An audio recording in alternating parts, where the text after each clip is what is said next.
بسم اللہ الرحمن الرحیم۔ صلاۃ و سلام یعنی آپ صلی اللہ علیہ وسلم کے پاس سلام بھیجنا، درود پڑھنا، اور پھر اللہ تعالیٰ اس کے بدلے میں آپ کے اوپر رحمت نازل فرماتے ہیں۔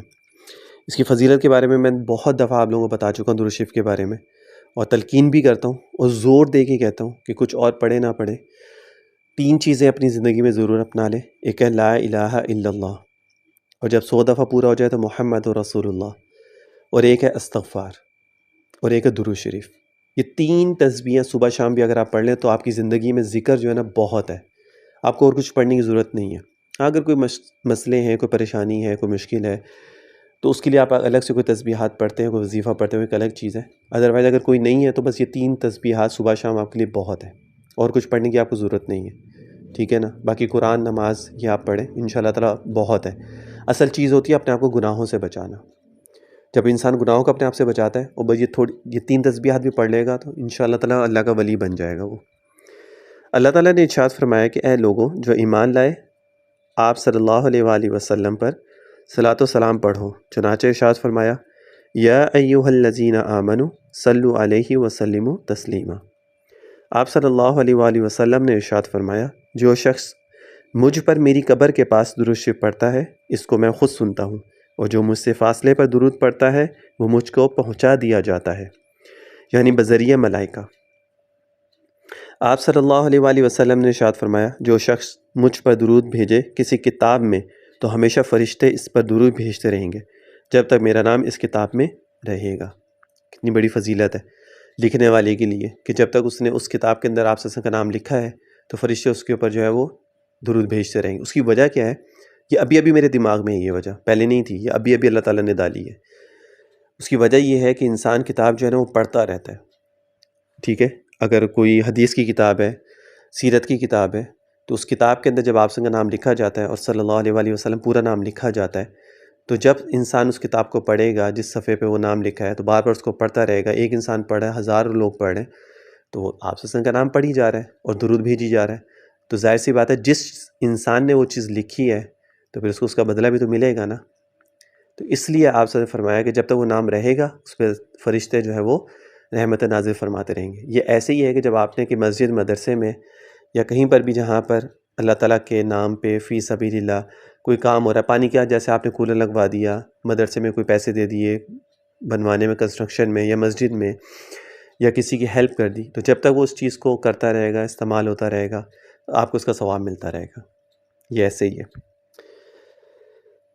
جمعے کے خطبے میں جب آپ صلی اللہ علیہ وسلم کا نام مبارک آئے یا خطیب یہ آیت پڑھے یا ایھا الذین آمنوا صلوا علیہ وسلموا تسلیما، تو اپنے دل میں زبان کو حرکت دیے بغیر کہہ لے۔ حرکت نہیں دینی چاہیے زبان سے، صرف دل میں کہہ لے۔ در مختار میں ہے کہ درود شریف پڑھتے وقت اعضاء کو حرکت دینا اور آواز بلند کرنا جہل ہے۔ اس سے معلوم ہوا کہ بعض جگہ جو رسم ہے کہ نمازوں کے بعد حلقہ باندھ کر بہت چلا کر درود شریف پڑھتے ہیں، یہ مناسب نہیں ہے۔ نماز کے بعد جو اونچی آواز میں جو درود و سلام پڑھا جاتا ہے نا، لوگ جمع ہو کے گروپ کے اس میں پڑھتے ہیں، مناسب نہیں ہے۔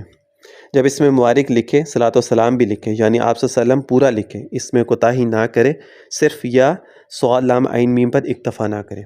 انگلش میں جیسے SAW لکھ دیتے ہیں یا پیس بی اپون ہم لکھ دیتے ہیں، اردو میں جب لکھتے ہیں تو صاد لام عین میم لکھ دیتے ہیں۔ پورا لکھنا چاہیے۔ یہ شارٹ فارم جو لکھتے ہیں نا ہم صلی اللہ علیہ وآلہ وسلم کی، یہ مناسب نہیں ہے۔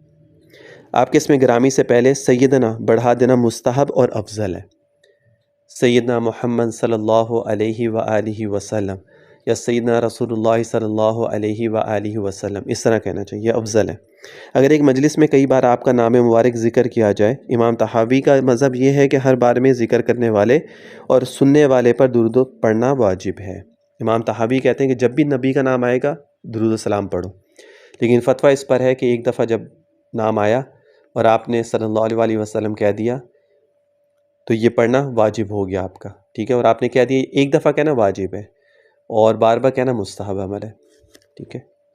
نماز میں اچھا بے وضو درود شریف پڑھنا جائز اور بے وضو پڑھنا نور علی نور ہے، یعنی بے وضو پڑھنا، بغیر وضو کے پڑھنا درود شریف جائز تو ہے لیکن مناسب اور اس کے ادب کے خلاف ہے۔ تو میں تو کبھی بھی یہ اس چیز کی اجازت نہیں دیتا، جو لوگ مجھ سے پوچھتے ہیں کہ جی بغیر وضو کے ہم درود شریف پڑھ سکتے ہیں، تو بالکل نہیں پڑھ سکتے، ایک دفعہ بھی نہیں پڑھ سکتے۔ جب بھی پڑھیں گے ہمیشہ وضو کے ساتھ پڑھیں گے، بغیر وضو کے نہیں پڑھیں گے۔ حدیث شریف میں ہے کہ جمعے کے دن مجھ پر کثرت سے درود پڑھا کرو، اس درود میں فرشتے حاضر ہوتے ہیں اور یہ درود مجھ پر پیش کیا جاتا ہے۔ ابو حفص ابن شاہین رحمۃ اللہ علیہ نے حضرت انس سے روایت کیا ہے کہ آپ صلی اللہ علیہ وسلم نے ارشاد فرمایا کہ جو شخص مجھ پر 1000 بار درود پڑھے تو جب تک وہ اپنی جگہ جنت میں نہ دیکھ لے نہ مرے گا۔ جمعے والے دن عصر سے مغرب کا جو وقت ہوتا ہے نا، یہ ہمیشہ اس کو ہر کاموں سے فارغ رکھا کریں، اور عصر کی نماز پڑھنے کے بعد وہیں بیٹھے بیٹھے کسی سے بات کیے بغیر ایک تسبیح ضرور درود شریف کی پڑھ کے آپ صلی اللہ علیہ وسلم کو اس کو ہدیہ پہنچایا کریں۔ اور پھر مغرب سے 10 منٹ پہلے جو ہے نا، جتنی آپ کی پریشانیاں مشکلات ہیں ان سب کے لیے اللہ تعالیٰ سے دعا کیا کریں۔ وہ وقت دعا کی قبولیت کا وقت ہوتا ہے، اور حضرت فاطمہ رضی اللہ تعالیٰ عنہ اس وقت میں دعا جو ہے وہ مانگا کرتی تھی، اور دعائیں جو ہیں وہ قبول ہوتی ہیں۔ ٹھیک ہے، ایک بات۔ دوسری بات اس میں یہ ہے کہ جمعے والے دن کچھ گھڑیاں ایسی بھی ہوتی ہیں جس میں دعائیں قبول ہوتی ہیں، اس میں سے ایک گھڑی یہ بھی ہے جو مغرب سے 10 منٹ پہلے کا وقت ہوتا ہے۔ ٹھیک ہے، اس میں ضرور دعائیں مانگا کریں۔ دوسرا یہ کہ آپ سے فرمایا کہ جو شخص 1000 مرتبہ روزانہ اگر مجھ پہ درود و سلام پڑھتا ہے، یعنی درود شریف پڑھتا ہے، تو جب تک وہ اپنی جنت نہ دیکھ لے گا وہ مرے گا نہیں۔ اب وہ جنت نہ دیکھ لے وہ مرے گا نہیں، اس کا مطلب یہ ہے کہ جو انسان اخلاص، صحیح نیت، یقین کے ساتھ پڑھتا ہے، توجہ کے ساتھ پڑھتا ہے، اور جب پڑھ رہا ہوتا ہے تو سامنے اپنے آنکھیں بند کر کے روضہ رسول کو اپنے سامنے دیکھ رہا ہوتا ہے۔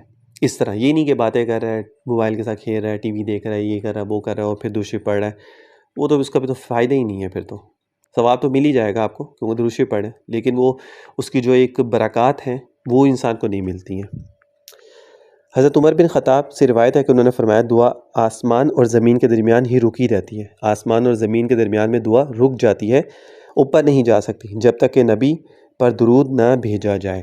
جس دعا میں جو ہے درود نہ پڑھا جائے آپ صلی اللہ علیہ وسلم پر، تو وہ دعا جو ہے رکی رہتی ہے۔ اس لیے بہت سارے لوگوں کا یہی اشکال ہوتا ہے کہ جی ہماری دعائیں قبول نہیں ہوتی ہیں، ہم تو اتنی دعائیں مانگتے ہیں۔ اس میں یہ ہے کہ ہم درود و سلام نہیں پڑھتے اپنی دعا میں، اور جب تک پڑھیں گے نہیں تو ہماری دعا جو قبول نہیں ہوتی ہے، وہ اللہ تعالیٰ تک پہنچتی نہیں ہے، وہ بیچ میں ہی رہ جاتی ہے۔ اس لیے درود شریف کا ضرور معمول بنا لیں اپنی زندگی میں، اس کو مت چھوڑیں، قطعاً مت چھوڑیں اس کو۔ کچھ اور پڑھیں نہ پڑھیں، درود شریف ضرور پڑھا کریں، پھر دیکھیں آپ کی زندگی میں کیسے کیسے کمالات ہوتے ہیں۔ لیکن شرط یہ ہے کہ اخلاص، صحیح نیت، توجہ، یقین، اور روضہ رسول، گنبد خضرا کو اپنے سامنے دیکھتے ہوئے، امیجن کرتے ہوئے